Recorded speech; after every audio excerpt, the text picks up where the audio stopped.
See that guy down there, riding his bike in the sunshine? Yeah, that's me. In 1988, maybe 1990, it's hard to remember, it's such a long time ago now, I flew out to Kefalonia on my honeymoon.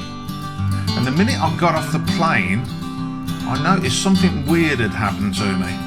The hairs on my arm stood up, and the back of my neck, I felt really odd, like I'd come home. Now I know a lot of you say that, but this really is my spiritual home. I've spent all the years since trying to make the dream come true. And when Brexit happened, I applied for my biometric. And now, I live here. Now over the years, as you can see, if you've been coming a long time, Lourdes has changed immensely. There was one taverna on that beach when I first came, and none of these houses were here, maybe one or two. So you could say that me and the island have changed a lot over the years. I mean, I'm divorced now. Some things are for good, some things are for the worse. I mean, the divorce was terrible, but I've got 2 good children out of it. And I suppose the island now generates a good income for the people who live here. So it's not all bad. If you could, I would really appreciate it if you hit the like, share and subscribe, sat back and enjoyed the ride. Who am I? Well, my name's Rudge, otherwise known to the bike world as the Doctor. So, let's get into it and see what's going on in my life today, shall we? It's Friday, here we go.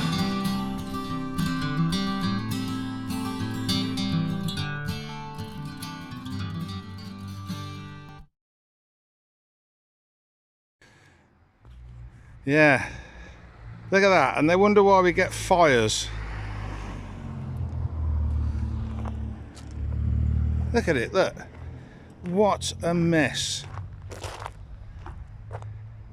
Do me a favour, take your rubbish home with you, will you? Just gives me something else to get annoyed about. I mean, there's no need for that, is there? We've got bins, you know them big green things with the lid on? That's a waste bin, that's where we chuck all our household rubbish. Try chucking it in there. It gets me angry, that does. Anyway, yeah.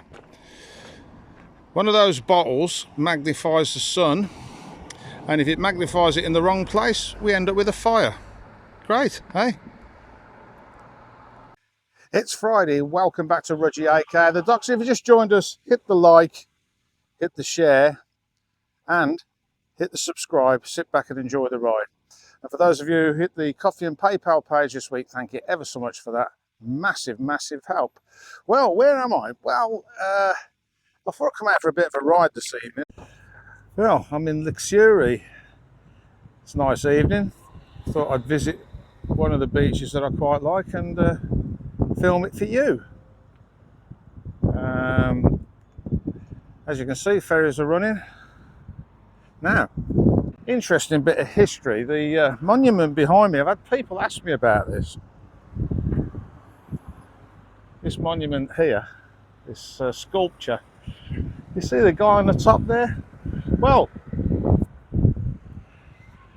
legend has it. Now, I've only been told this, so, you know, you can't take everything you hear as fact. But just after the war, they decided to continue with the Olympics. And of course, they'd lost a few people during the war, a few athletes and what have you. So they decided to use a hula hoop as part of the competition. And it was a Greek guy that won. Greeks are quite good at the Olympics. I think they invented it, didn't they, or something? I don't know. Anyway, yeah, that's Spiros Spinalotus. And yeah, he was the Olympic champion in 1945, I think, or 46, something like that. Yeah, if you believe that, if you believe anything. Anyway, so yeah, that's the square. It's getting ready for people to come and eat out, I would think. We're going to head off up that way and visit a little beach that I know of. See you in a minute. Right, let's get cracking.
coastline basically.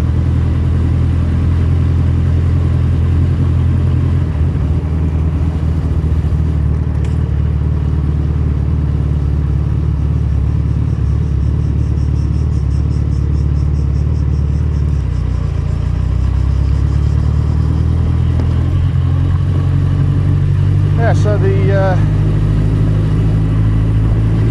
old boy that was sat watching me, saying in Greek, I think he was saying in Greek, where I could make out, to put the phone on the other fence that was there. I did try that, but it was a little bit windy. Put it on the bike in the end. Anyway, he was quite interested as to what I was doing, so I gave him a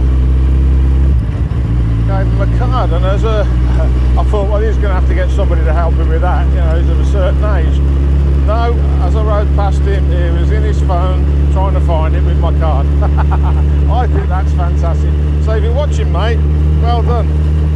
Doing better than me.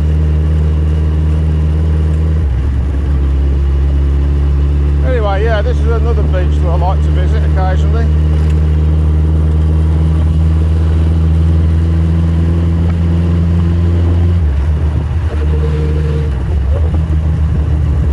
Yeah, now there you go. If you were wondering about the bike's gearbox, let's put it in top.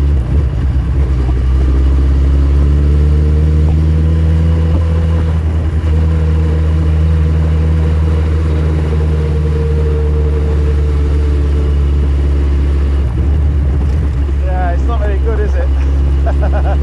That's what I use. I tend to rock around in 5th gear quite a lot and leave 6 alone. Doesn't really need 6 on the island anyway, you're never going that quick. It would be nice to be able to use it, save a bit of fuel, but never mind.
Disabled ramp to get disabled people in and out of the water, which I think is fantastic. You don't always get that in the UK, do you? Anyway, let's find somewhere to put the bike and have a look.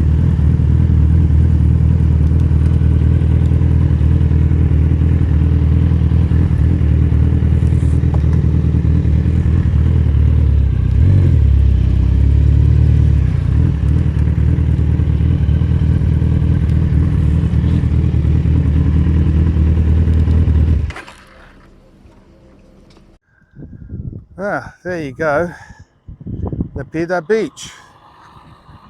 I think that's how it's pronounced.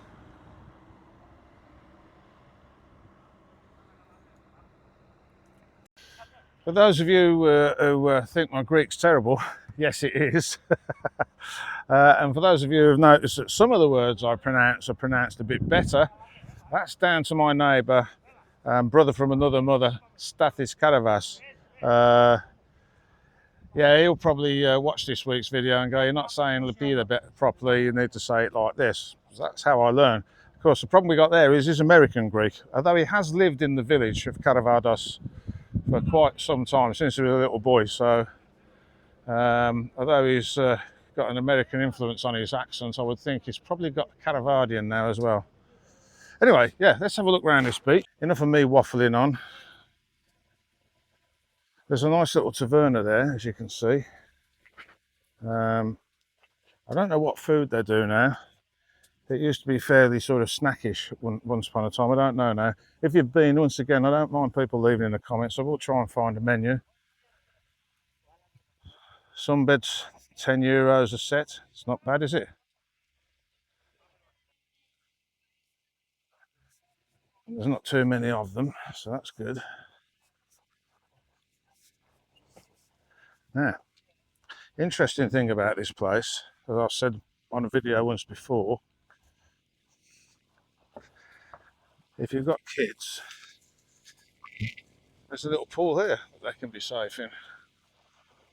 Gets refreshed every so often when there's a bit of a swell going on out at sea.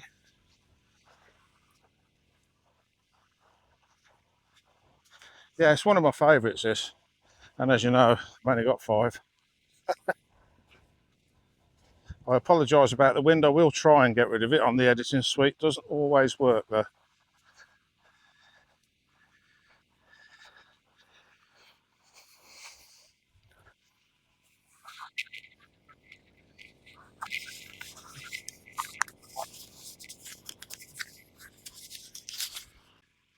Looks like there's some holiday lets there. I say it looks like the holiday lets because they're all closed up at the top there.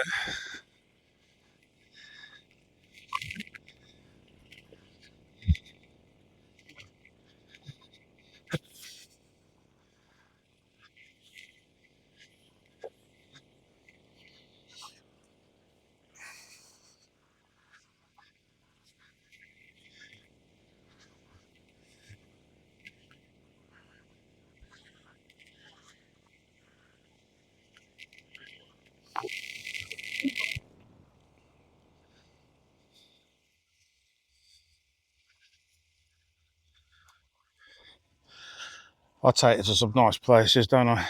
Hey, there's white rocks over there in the distance. And the airport's just see the end of the runway. Just there. Can't quite see where my finger is. But yeah, the airport's just there in the distance. Augustoli's around the corner. Nice ride out in the evening. It's a great evening to be alive. This is my life now, you see. I can do this. And I try and appreciate it as best I can. Those of you with depression will understand it's not always easy to see the wood for the trees. And of course, the time is short, isn't it, at my age? So yeah, I try and make the most of each day as best I can. Difficult not to here. Just get on the bike and head out, and you can't be depressed when you're looking at stuff like this.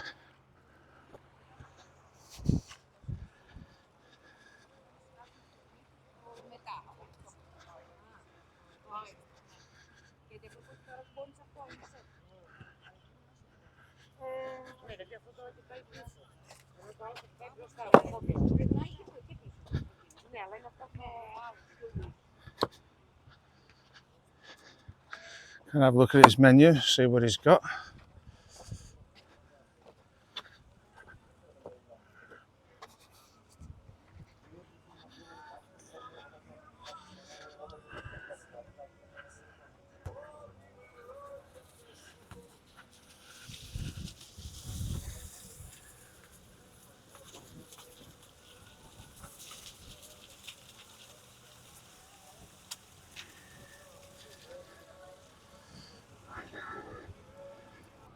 There you go, you can get a meal there, a nice lunch, should you wish. And the beach stretches right the way along there. As I said, it's one of my favourite places. Anyway, this is for the girls.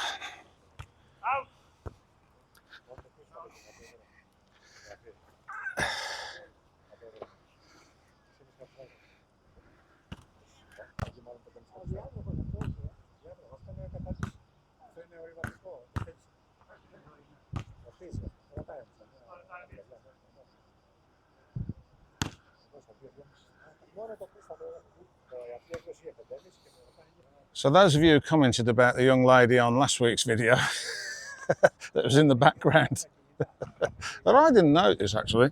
Yeah, that's for you girls, this bit. Yeah, there's a tiger over there, look.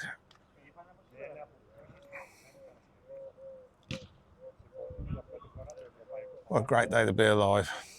You see by the signage, it's a very well equipped beach. Got just about everything there.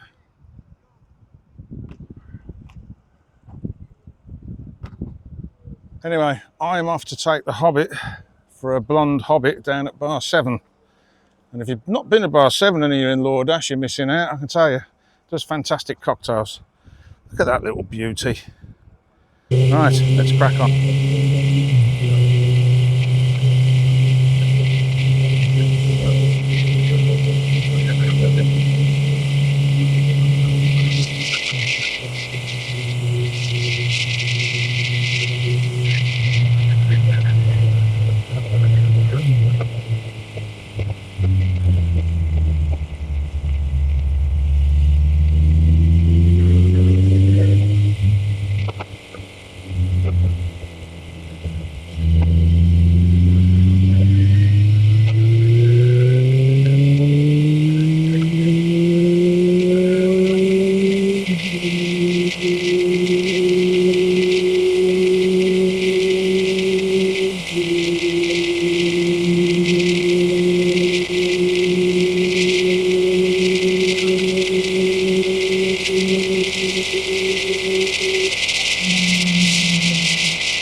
I think we'll get back on Nicky and we'll have a little blast through the lanes now, I think. Get the tyres warmed up. Yeah. Oh, great day to be alive. What a great place Luxury is. Anyway, let's go. That should be all right.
Black Pearl, Nicky is back on the bench.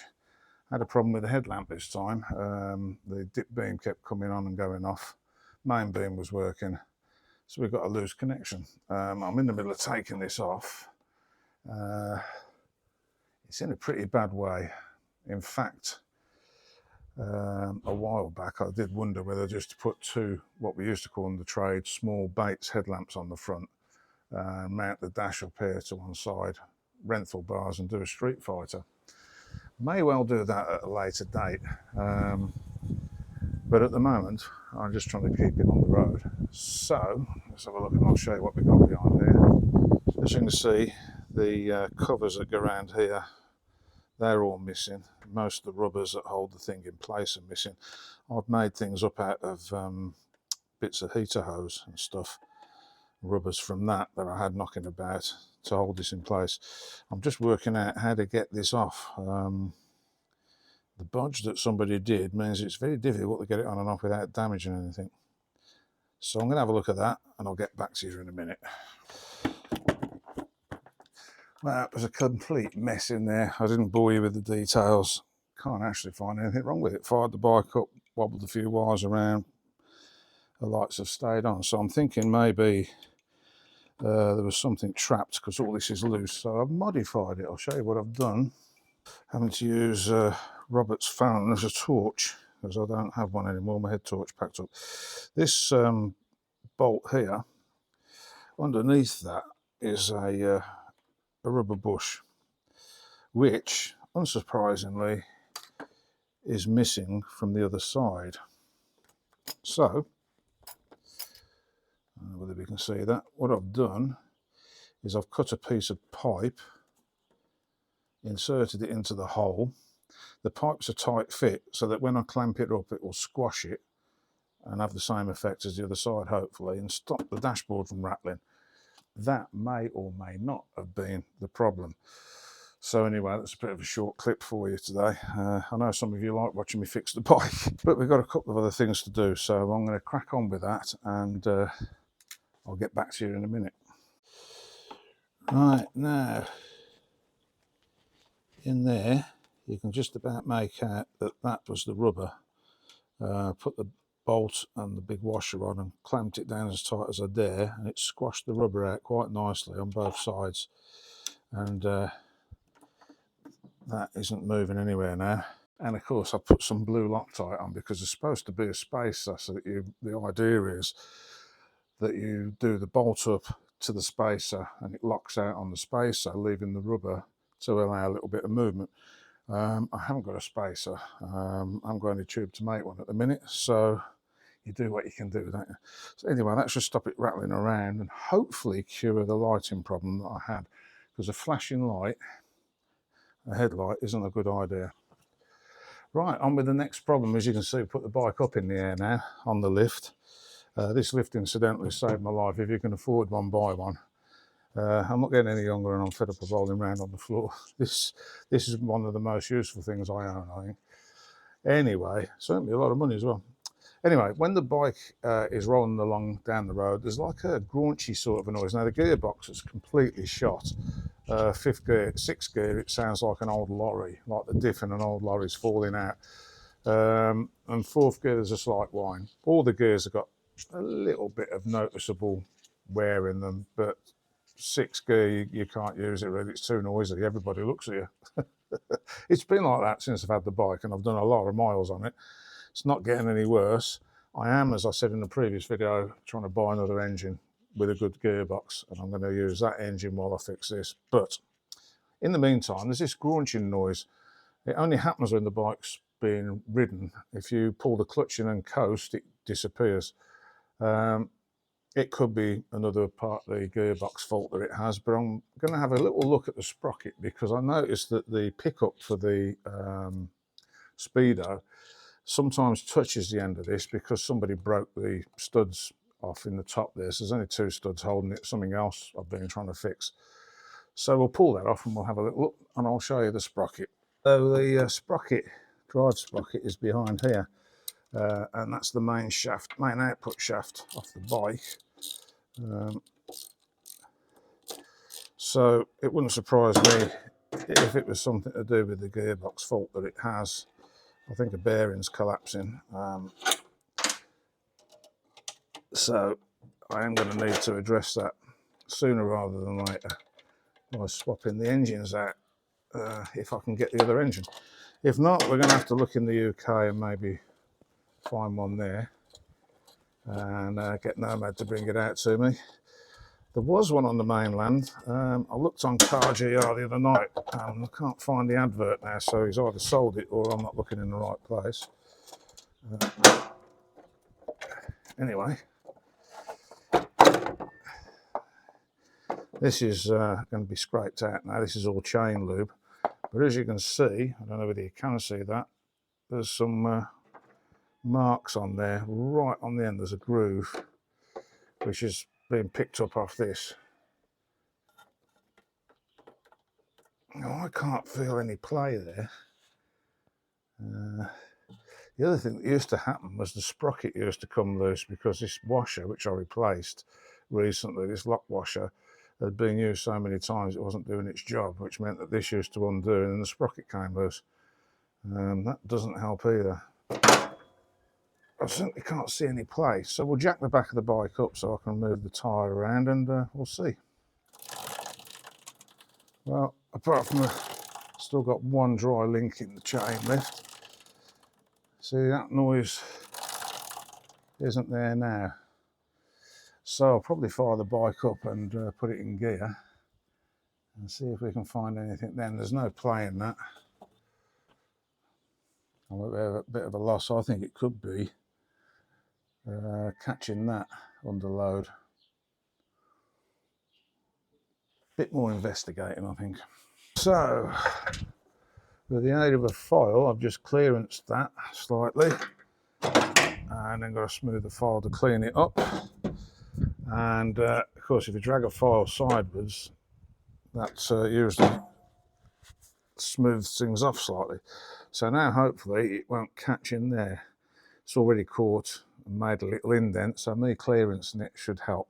So now hopefully it won't make the grunching noise under load, but we'll see. I think it's probably the gearbox that's had it, but you know, clutching at straws while it's here and on the rack, I thought we'd have a look at that. So now I'm going to put that back together. And incidentally, these are the two bolts you can't get back in because they broke the main case. I've got to get hold of some JB Coldwell from somewhere, and I'm going to put a bolt in there, cold weld it with some Vaseline on the bolt so it doesn't stick to the bolt, and that should hopefully work on that. I haven't bothered doing that up till now because, like I say, I've been trying to get hold of another engine, but it's having the money to do that. But we're all right for the moment. So put that back in there. As you can see, I've took the carbon fibre wrap off that because the petrol destroyed it, so it looked a bit tatty, so I've took it off. So now I'm going to bolt that back in and then we'll fire the bike up and see if it makes the same noise. I've explained about the two glasses before, haven't I, about the fact that these are my distance glasses. I think they're 150s, but I need, was it 2 something for reading and close-up work. Well, we discovered a while back that if I've got my contacts in and put my reading glasses on, then that's fine. So what I tend to do now is if I haven't got my contacts in, I'll put 2 pairs of glasses on. Just saves me buying another pair of glasses and having to keep doing that. Anyway, let's get on. Okay, so I keep getting asked all the time about the cost of living, what things cost here, how could you afford to live on your pension, etc, etc, etc. Well, this is the way I'm doing it. It may not work for you. So I've just been to Lidl's, I've been to A&B, I've been to Critic Cross, and then I went to the meat market. Tomorrow I'll probably go to one of the mini markets because they're quite expensive, but there are a few things I can't get anywhere else. Like fresh eggs, for instance. Most of the mini markets around here, you can get eggs that somebody's had chickens in their garden or they've got a field with chickens in, and you know the chickens are being well looked after and they have a really vibrant yellow yolk, which means the chickens are being well fed. They haven't been fed rubbish like they do in the UK. for instance. Anyway, it's the 21st of the 9th, 2025 as I do this, because as I've said to people before, it's all very well me filming this. Somebody might be watching this in 2 years' time and think, well, then prices are cheap because inflation. So, you know, it's all relevant. So it's the 21st of the 9th, 2025 as I film this. So let's crack on. First of all, I'll show you the stuff I went to get from the butcher's. Right, now you know when you're getting old, when you get excited about going to the butcher's. Most of this will go in the freezer. It's going to last me over a month, maybe getting into 2 months. Some of it anyway. Obviously there's, yeah, probably a month actually, thinking about it. There is a few other things I'm going to add to that. It's my receipts, not that you need them. So, let's crack on. So there's your weight and your price. Now, 11.38 those were, €11.38. Now some of you might think that's expensive for 4 burgers. Well, there's about just under £3 a pop in it. Look at the size of them. I've got big hands, bearing in mind. Trust me, you only need one of those, so that's a cheap meal. Put some chips with it. We've got a cheap meal, so I'll be freezing those. Now we've got chicken here. I got 2 chicken breasts, $11.73, and there's the price and the weight of them. Now, I can tell you the chicken breasts last me for ages, because what I'll do is I'll cut them up into portions. As you can see, there's my hand, and there's 1, 2, 4 pieces of chicken. There's 2 breasts there. They are massive. Now I'll cut those up and get several meals out of those, so really that's not bad. Just for scale, there's your Nescafe coffee jar. Now here's the best buy as far as I can see. That cost me $9.60. There's 4 souvlaki in here. Some of you might call them kebabs, but we don't call them kebabs. Kebabs are a completely different thing. There you go. Let's put the coffee jar in alongside so you can see. As you can see, they're a good meal. You do one of those and some chips, you've got a meal. I usually do them with salad. Sometimes I do it with salad and chips. So there's your butchery. What I should probably do is do the same with the burgers actually, yeah. There's your Nescafe coffee jar.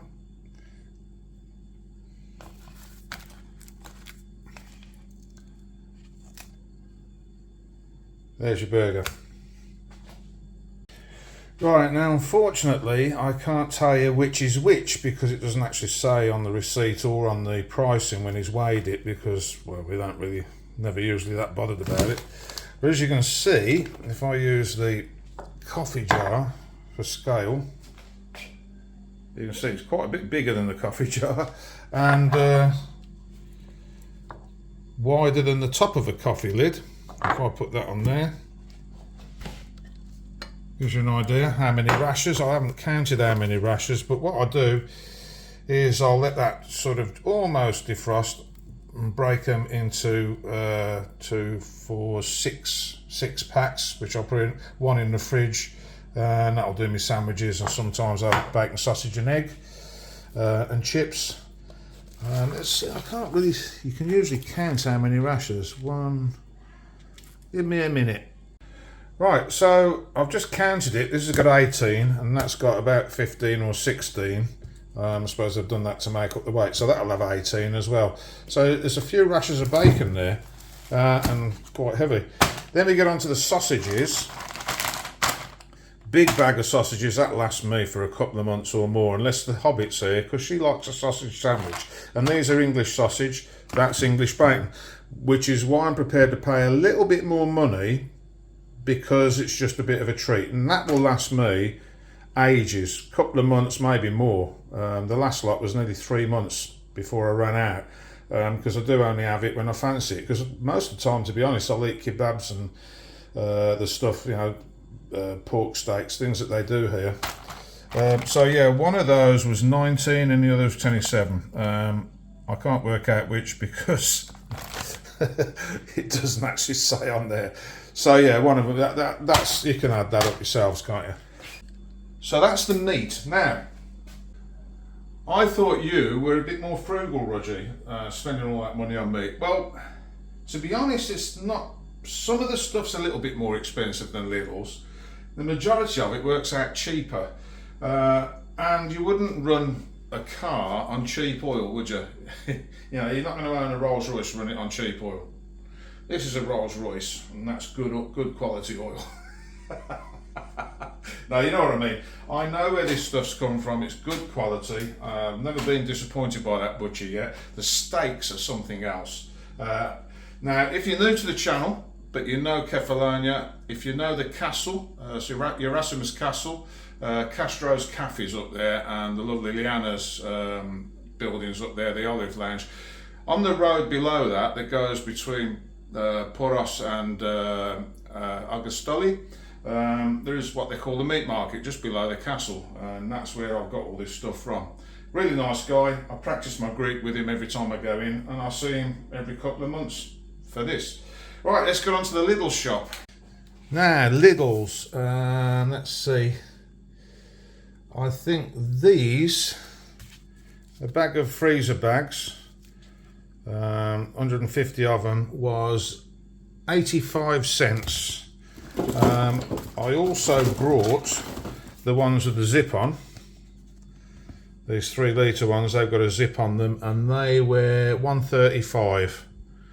And of course I use them to bag all this stuff up. Okay, right, we've got pizza here. Now these are good for a quick meal if I've come in filming and I haven't thought about food. I chuck a little bit of cheddar on top of them sometimes and some olives. They were $3.85 for 2. Not even bad really, is it? Then we've got, let's see, Mars bars, where are they? Mars bar multi-pack, $2.88 for those, for 3. It's quite expensive, chocolate here is, I have to say. Chocolate here is. Right, let's see, cheese. Right, cheese. One of these, which is, let's see how many grams it is, 200 grams, is $2.69. These litre bottles of milk, they're about 90 something cents. I haven't got the price of that because I brought that the other day, but I thought I'd throw that in. But they're about 99 cents, something like that. Less than £1 anyway for your milk. Hellmann's mayo, big jar of that. That was $3.05. Right, up there we've got 2 litres of olive oil, which came to $8.65, which, well, olive oil is expensive, isn't it? And I use a lot of it. The corn oil that you can see next to it, which is a litre, corn oil's a bit cheaper. That's $2.25. Have to go in the bathroom for the next one. 2 litres of bleach, $2.98. Nearly £3. So there you go. That's not all the shopping I do, but it gives you an idea. I do get friends to bring me things like Yorkshire tea bags and naan breads, things like that out, because I can't get that sort of stuff here. You can get Yorkshire tea bags from an English shop. I'm not going to say where or who it is, but they're fiercely expensive. And things like Marmite, fiercely expensive here, so I can't really afford that. But luckily I've got some very nice viewers who bring me that sort of stuff out. In fact, we just had John and his lovely wife bring me some contraband recently.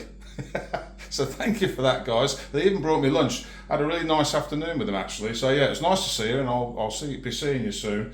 You certainly don't look your ages, you two. And they certainly don't act it. And there's another interesting point. 2 lads pulled up on a step-through bike, and whatever you think of this, they got off, got no helmets on. They probably weren't old enough to be riding it, to be honest. And John actually said, well, look at that, that's great, that's what we moved here for, freedom. Unfortunately, it's been eroded now because we're part of Europe, and you have to wear a helmet, you have to do this, you have to do that. I know it's safer, blah, blah, blah. But I prefer the Greece where, you know, consequences. If you wanted to do something, if you were prepared to pay the fine, then you did it. And, you know, anyway, I'm on my soapbox again. So that's my shopping. Well, that's this week's video. Hope you enjoyed it as much as I enjoyed making it. And if you did, please hit the like, hit the share, and hit the subscribe. Sit back and enjoy the ride. And for those of you who visited the Coffee and PayPal pages at the top of the program, thank you ever so much for that. It's a massive, massive help. Right, well, I'll see you guys next week. Thanks for watching. Thanks for all your support. And those of you who brought stuff out to me and sent stuff out via Nomad, etc., etc., thank you ever so much. Fantastic help, you guys are. Without your support, I wouldn't be able to do this at all, really. And I'd just be one of these normal expats that sits in a bar all day and does nothing else. No, I wouldn't do that because I couldn't afford it. Anyway, just remember, a great day to be alive, and wherever you go, there you are. Dreams do come true. I'll see you guys next week. Thanks for watching.